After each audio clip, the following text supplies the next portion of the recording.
Hello guys, so welcome to another day of blog. It's not day, it's evening और मेरी night shift चल रही है तो अभी जस्ट उठे हैं। तो चलो कुछ नाश्ता करते हैं क्योंकि भूख लगा है। उसके लिए नाश्ता बनाना पड़ेगा क्योंकि मम्मी बना के देने वाली नहीं है। गाइस मजाक, मम्मी बना के दे सकती है लेकिन मम्मी को मेरे हाथ का खाना है। तो चलो बनाते हैं नाश्ता कुछ। गाइस तो बनाते हैं हम लोग जो हमारे बिहार का फेमस भेल। चलो खाते हैं भेल बना के। गाइस तो ये हमारा भेल रेडी है एकदम। मम्मी टेस्ट करके बताओ कैसा लग रहा है। अच्छा है। चलो फिर हम भी खाते हैं ये भेल को। और गाइस मेरा भाई खा रहा है ये फिंगर्स। टेस्ट करके देखते हैं हम कैसा है। चटनी अच्छा है बट फिंगर्स अच्छा नहीं है। गाइस तो अब निकलते हैं शिफ्ट के लिए। मैं तैयार हो चुकी हूँ। बहुत ज़्यादा ही ठंड है बट क्या करें, नाइट शिफ्ट है तो करनी तो पड़ेगी शिफ्ट। तो लेट्स गो, शिफ्ट के लिए निकलते हैं। तो गाइस यहाँ पे मैं मेट्रो से उतर गई थी और यहाँ पे मैं जा रही थी तो रास्ते में ये क्यूट सा बच्चा दिखा जो इसकी मम्मी नीचे उतार दे रही थी तो ये रोना ही चालू कर दे रहा था। फिर देखो नाइट में एयरपोर्ट कितना प्यारा लग रहा है। और यहाँ पे मैं ऑफिस में आ गई और एज यूजुअल ऑफिस में आने के बाद मैंने थोड़ा सा सबको परेशान किया। फिर उसके बाद अपना काम किया। फिर उसके बाद मैंने एक अच्छा काम किया था जिसकी वजह से अंकुर सर ने सबको पिज़्ज़ा ट्रीट दिया।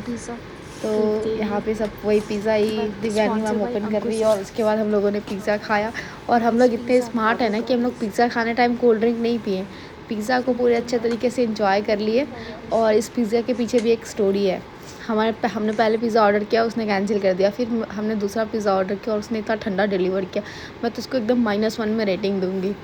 फिर उसके बाद जो है सो हम लोगों ने पिज़्ज़ा वीज़ा खा लिया। उस टाइम कोल्ड ड्रिंक नहीं पिया। पिज़्ज़ा खाने के बाद फिर हम लोग कोल्ड ड्रिंक पीने गए। और दिव्यानी मैम ने मृदुल मैम ने पिज़्ज़ा तो खा लिया लेकिन उसके साथ उन्होंने डाइट कोक लिया इसलिए क्योंकि वो डाइट पे है। चलो अच्छा है। और ये देखो आप डेकोरेशन मॉर्निंग टाइम में जब मैं फ़्लाइट पे जा रही थी तो यहाँ पे एयरपोर्ट पे कितना अच्छा क्रिसमस का डेकोरेशन हो रखा है। ऐसे भी टर्मिनल 1 पे तो हमेशा डेकोरेशन कुछ ना कुछ का हुआ ही होता है। फिर यहाँ पे जब मैं फ़्लाइट के लिए जा रही थी तो इतनी ज़्यादा ठंड थी मतलब बट ठंड थी बट मौसम पूरा क्लियर था, एकदम खुला हुआ। बट जैसे जैसे मैं आगे बढ़ रही थी, अपनी फ़्लाइट के पास बढ़ रही थी, आप वैसे वैसे देखोगे कि फॉग आ रहा था। पता नहीं ये फॉग कहाँ से आ रहा था। इसकी वजह से जो हमारी फ़्लाइट भी मतलब डिले हो गई, कैंसिल नहीं हुई, डिले हो गई। मैं बोली हे भगवान, इससे अच्छा थोड़ी देर बाद फॉग आ जाता। जैसे 7-10 का डिपार्चर था बट इस फॉग के चक्कर में 8:30 हो गया। तो उससे अच्छा मैं बोली ये फॉग को आना ही था।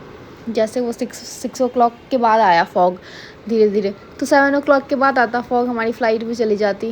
बट कोई नहीं, मेरी फ़्लाइट चेक लगी थी, मैंने फ़्लाइट चेक किया और फ़्लाइट तो डिले हो गई थी एज़ यूजुअल। तो मैंने हैंड ओवर कर दिया मॉर्निंग शिफ्ट को और उसके बाद फिर मैं निकल गई। आप देखो, मैं आपको दिखा रही हूँ कितनी ज़्यादा फॉग धीरे धीरे बढ़ रही थी। यहाँ पे मैं फ़्लाइट को बाय बोल के निकल गई थी। आप देखो कितनी ज़्यादा फॉग हो रखी है। और फिर मैं यहाँ पे अपने घर के लिए निकल गई थी। यहाँ से बैग, ऑफिस से बैग लिया, उसके बाद सीधा मेट्रो। और आप ये देखो मेट्रो में कैसा लग रहा है, मतलब कितना अच्छा लग रहा था मुझे। तो मैंने सोचा चलो कैप्चर कर लेते क्योंकि उसके बाद मेरे पास एनर्जी नहीं बची थी कि मैं घर आके कुछ कैप्चर कर सकूँ। तो अगर आपको मेरा ब्लॉग अच्छा लगा हो तो please do like share subscribe my channel. Thank you for watching, bye bye.